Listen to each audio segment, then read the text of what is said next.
څو ورځې مخکې زما بابا وفات سو، نو څه خبره د بابا په حواله کول غواړم، که ستا بابا یې، که زما بابا یې، که د جهان بابا یې. خبره داسې ده عزیزانو، په دنیا کې یوه خبره ډېره مسلمه ده،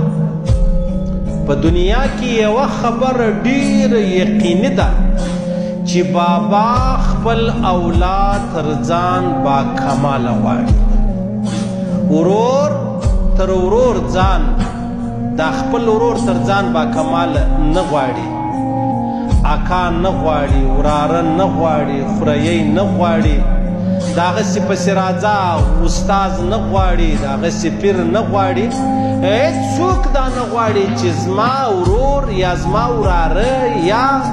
زما مطلب شاگرد یا زما مورید تر ما بالا سي، تر ما با کماله سي. یو د بابا داسې رشته ده عزیزانو چې هر بابا دا خواهش لري په زړه کې چې زما بچی دې آباد وي، زما بچی دې تر ما کمالدار یې، زما بچی دې تر ما هنرمند یې، زما بچی دې تر ما ډېر لوی مطلب هغه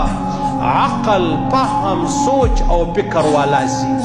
دا خبره به تاسو ته شاید در معلومه وي. دا واحد رشته ده عزیزانو،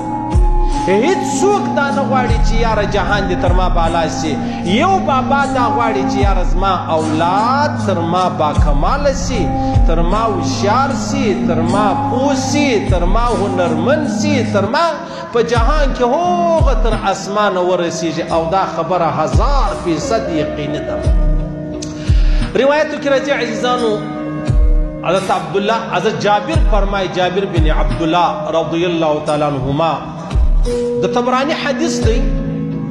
یو ځوان رالی پیغمبر علیه الصلاة والسلام مبارک لره چې یا رسول الله، زما بابا زما مال زما روپۍ له ما څخه غواړي، ما نه پرېږدي.